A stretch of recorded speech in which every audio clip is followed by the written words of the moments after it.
Hey guys, welcome back and you're watching Triple E. In the second part of DC machine, I have explained the types of armature winding and the working principle of DC generator. In this session, I will be explaining about the EMF equation of DC generator. So let's start the video. To derive the expression of the EMF equation of DC generator, we are going to do it in two parts. So first, we will be deriving an expression for the induced EMF in one of the armature conductors. Okay, and then we will be deriving the EMF equation for the entire DC generator. So let's see the first part, that is the derivation of induced EMF in one armature conductor. So here what we are considering is in the magnetic field. So if we have the magnetic field and we are going to rotate the armature inside this magnetic field. So we know that the flux which is created by the magnetic field will be cut by this conductor, and according to Faraday's law of electromagnetic induction, when we get d phi by dt, the EMF will be induced in this armature conductor. So now first we are going to consider one of the armature conductors, and we are going to consider the flux, that is the flux produced by each pole, which is given in Webers. And the number of poles here is represented by P of the DC generator. And N is the speed of the armature conductor, which is given in RPM. So we are first considering one revolution of the conductor. So that is, what is the speed for this? The speed is N, which is given in RPM. That is nothing but revolutions per minute. All right. Now, in case if I want to find the speed in RPS, that is revolutions per second, what I am going to do is, revolution per second, what will be my speed? My speed will be N by 60, right? As we know that 1 minute is equals to 60 seconds. So the speed in revolutions per second will be N by 60.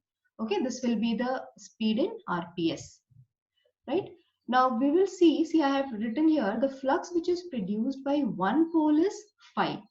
So what will be the total flux which is produced by all the poles? And how many poles we have? We have P number of poles. So if I multiply P into the flux produced by one of the poles, will give us the total flux. That is nothing but phi into P. And next is, we need to find out what is the time taken to complete one revolution. So how much time the one conductor takes to complete one revolution. Okay. Now this time we are finding it in seconds. In what we are finding in seconds. Now we know that the speed of the conductor is how much? N by 60 RPS. And also I know that time is inversely proportional to speed. Correct? For the same distance. So I can write time here, the time taken is equals to 1 by N by 60, that is in RPS, correct? So further I will be getting at 60 by N seconds. So this is what is the time to complete one revolution by the armature conductor. That is what is written here, okay? So the time taken to complete one revolution is 60 by N seconds, and the total flux produced by all the poles is phi into P. So according to Faraday's law of electromagnetic induction, the induced EMF of the armature conductor, which is denoted by E, is equal to the rate of cutting of the flux, is nothing but the rate of change of flux. So this is the equation, correct? E is equals to d phi by dt. So here what is the d phi? D phi is the total flux, right? Total flux produced here, and dt is the total time taken to complete one revolution. So what will be the answer we are going to get? Total flux is phi into P, right? Divided by what is the time taken? 60 by N, right? That is what is written here. Okay, phi P by 60 by N. Now if I rewrite this as phi into P, and if I take this numerator in the denominator in the numerator, I'm going to get N by 60. So now what is this? This is the induced EMF of one of the conductors of the armature. Okay. So what is the induced EMF of one conductor? Phi P N by 60 volts. Okay, now this is what we got. We got the EMF in one of the conductors, but we don't have only one conductor in the armature, right? We have Z number of conductors. To find out the total EMF produced in the entire DC generator, we have to consider the total number of armature conductors. Now let's see how to find out that.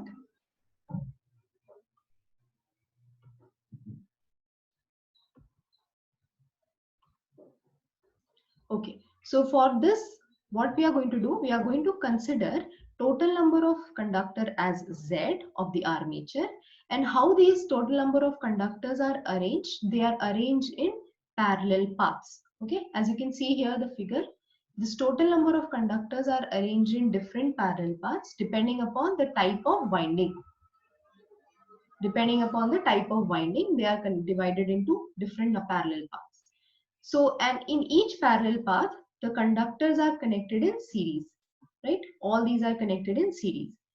And also we should know that the voltage which is produced across this point will be the same. So that means from here to here, whatever the voltage is induced, that will be the same voltage which will be induced from here to here. And so on for this, and so on for this. Okay. So across each parallel path, the voltage will remain same. But since these conductors are connected in series, the voltage will be adding up. So here, whatever the voltage is produced will be the voltage. You have to add the voltage which is produced by the second conductor and till the third conductor, and so on till Z by A conductors. Okay. Now what is Z by A? Z by A is the number of conductors which are connected in series in one parallel path. Alright, so that is why the voltage has to be added here. So A here is the number of parallel paths and Z is the total number of armature conductors. Now let's see. So we know that the EMF induced in each path is same across the line. Okay, so here as I said here, this voltage will be the same as this voltage, and across each parallel path it will be same.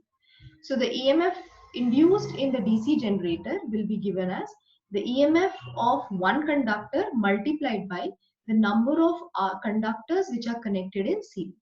Now we have seen that the EMF which was induced in each of the conductor was phi Pn by 60. This was the EMF induced in one conductor, right?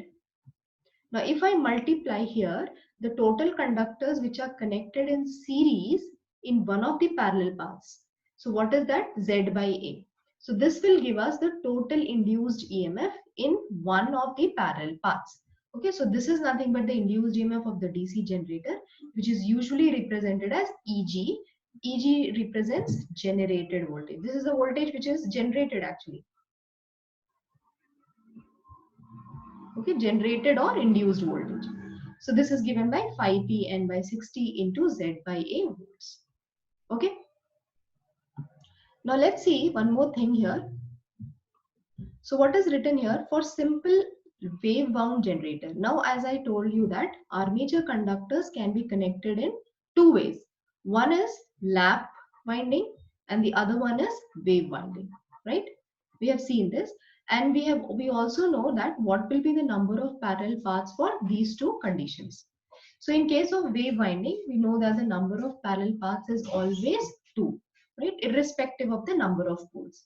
So what will be the EMF equation in case of wave type of winding? That will be given as, see it is written here as Eg is equals to, we know the equation phi p n by 60 into Z by A. Now if I substitute A here as 2, right? If A is equals to 2, what will I get? Phi p n Z by 60 into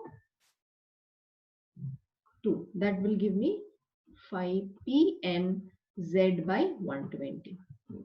Okay, I have forgot to mention Z here. So this is the voltage which will be induced in case of wave type of winding. Alright.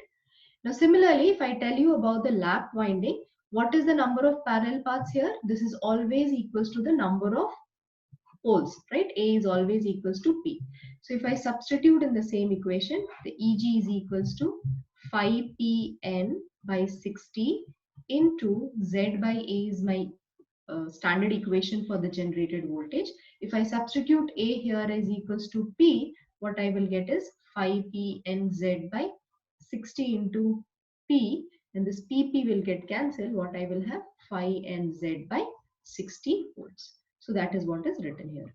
Okay, so directly based on the type of connection, based on the type of the armature winding, we can write the equations for EMF generated in case of a lap wave and lap winding. Otherwise, we should know this as the standard equation for the generated voltage, which is phi Pn by 60 into Z by A. Okay, so that's all for today. And remember to work hard to see the magic. Thank you so much for watching and see you in the next video.